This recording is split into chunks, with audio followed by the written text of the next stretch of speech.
Assalamualaikum warahmatullahi wabarakatuh. Perkenalkan, nama saya Tazkiratul Ula. Saya dari program studi S1 Keperawatan kelas 2A. Di sini saya akan menjelaskan tentang penyakit BPH atau Benigne Prostatic Hyperplasia.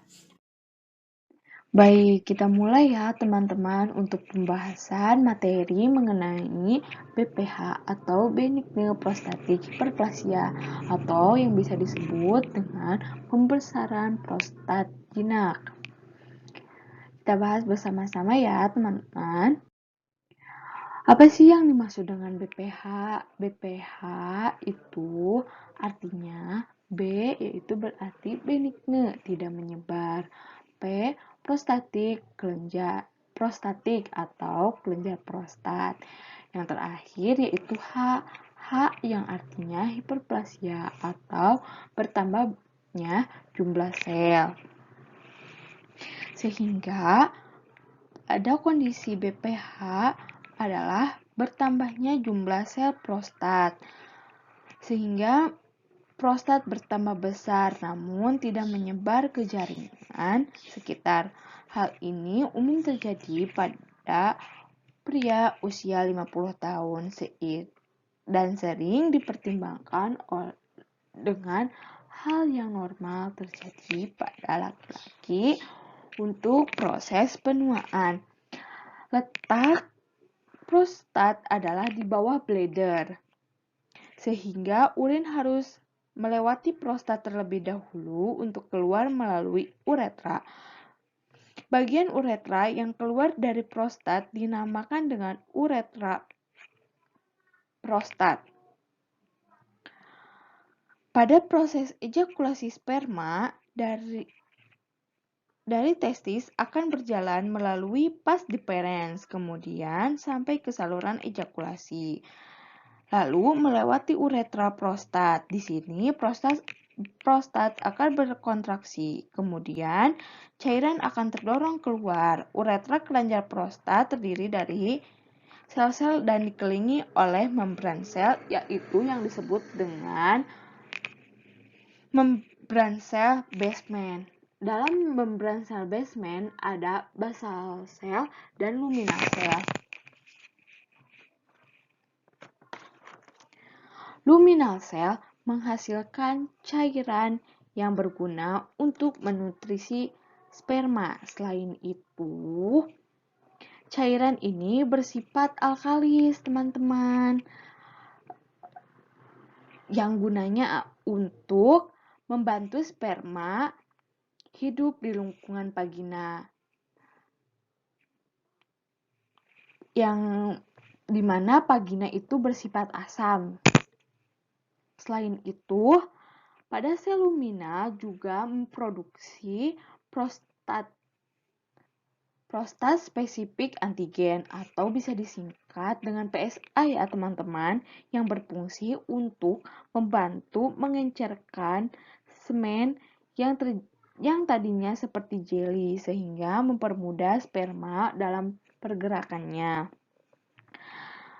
Sel basal dan sel luminal ini bertahan tergantung pada androgen. Androgen itu sendiri terdiri dari testosteron yang diproduksi di testis. Dan dehidrotestosteron adalah testosteron yang diubah oleh 5-alfa reduktase di prostat. Androgen bisa menembus sel-sel yang berkaitan dengan reseptor androgen. Efeknya apa? Efeknya terjadilah apoptosis atau kematian sel. Dan membuat sel basal dan luminal bertumbuh banyak.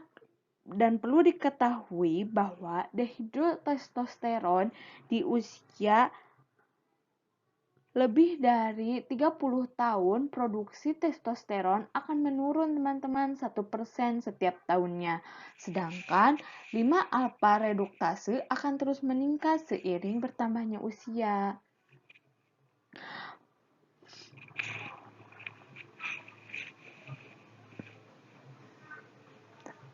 Akibat dari pertambahannya 5-alfa reduktase bisa menyebabkan peningkatan dehidrotestosteron.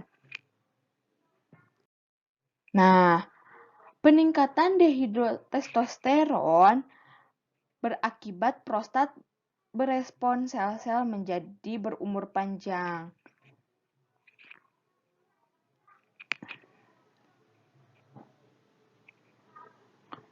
Karena terganggu pada proses apoptosis. Jadi selain itu sel-sel juga bertambah banyak. Namun BPH ini sendiri tidak beresiko menyebabkan kanker.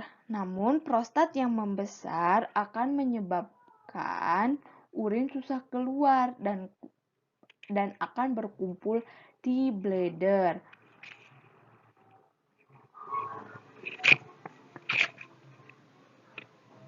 Urin yang susah keluar ini kenapa? Karena urin sulit keluar terobstruksi oleh prostat yang membesar dan akibatnya apa? Akibatnya urin akan berkumpul di bladder. Urin ini merupakan media yang baik untuk pertumbuhan bakteri sehingga akan terjadi resiko infeksi saluran kemih atau ISK dan juga akan menyebabkan terjadinya reflux atau hidronefrosis.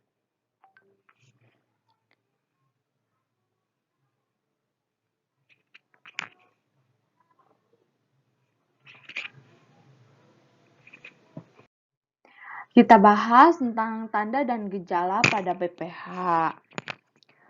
Pancaran urin yang lemah dan tidak konsisten atau dribbling. Dribbling yang seperti bola basket yang pancarannya lemah ya teman-teman. Harus mengejan saat BAK. Jadi saat BAK ini pasien itu membutuhkan energi yang ekstra untuk mengosongkan kandung kemih. Dan yang ketiga, ada nyeri saat berkemih atau saat BAK atau yang disebut dengan disuria. Yang keempat, ada kesulitan saat akan BAK. Yang kelima, ada merasa tidak tuntas saat mengosongkan kandung kemih atau BAK di malam hari atau yang disebut dengan nokturia.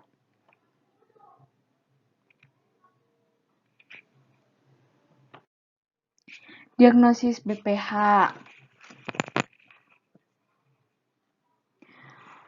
Yang pertama, bisa lakukan pemeriksaan tingkat prostatik spesifik antigen yang tinggi.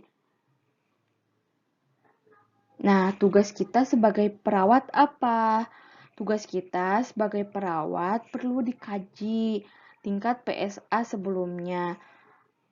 Untuk pemeriksaan ini dipastikan pasien tidak berhubungan seks terlebih dahulu karena hasilnya akan tidak akurat. Kemudian, tidak dilakukan pemeriksaan colok dubur. Jadi, pada diagnosa BPH, ada pemeriksaan colok dubur, namun tidak boleh dilakukan di awal sebelum tes tingkat PSA, karena jika dilakukan colok dubur terlebih dahulu, nanti akan mempengaruhi tingkat PSA, sehingga hasilnya akan bias. Dan yang kedua, ada pemeriksaan colok dubur untuk merasakan pembesaran prostat.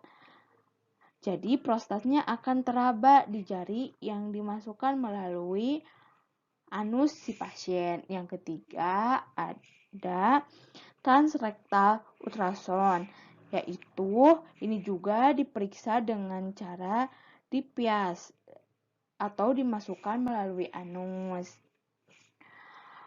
Untuk treatmentnya, kita bisa melakukan pemberian obat 5-alfa reduktase inhibitor. Fungsinya adalah untuk menghambat perubahan testosteron menjadi dehidrotestosteron. Tapi efek sampingnya adalah penurunan libido atau ginekomastia atau tumbuhnya payudara pada pria. Tidak boleh tersentuh oleh ibu hamil karena dapat diabsorpsi melalui kulit dan berpengaruh pada janin. Apalagi kalau misalkan janin yang sedang dikandung oleh ibu itu adalah bayi laki-laki ya, teman-teman. Yang kedua ada alpha adrenergic blocker atau obat untuk relaksasi otot prostat. Ini bisa menyebabkan relaksasi otot prostat. Namun efek sampingnya tidak hanya otot prostat saja, tapi semua otot juga ikut relaksasi dan harus dikonsultasikan kepada ahli kesehatan ya agar tidak terjadinya hal-hal yang tidak diinginkan. Kita sebagai perawat harus perhatikan safety pasien. Jika ada hipotensi ortostatik, maka kita harus perhatikan tekanan darahnya untuk pengobatan alpha adrenergic blocker. Dan yang ketiga ada transurethral resection of prostate atau bisa disingkat dengan TURP. Peran perawat adalah untuk mengedukasi bahwa pembedahan ini tidak menyebabkan disfungsi ereksi. Setelah tindakan dilaksanakan, akan timbul bleeding atau irigasi bladder. Setelah pasien dipulangkan, beritahu bahwa akan dilaksanakan kembali cek PSA ya, yang di awal tadi yang sudah dijelaskan ya teman-teman. Yang sebelumnya. Dan kemudian berikan edukasi tanda gejala infeksi. Jika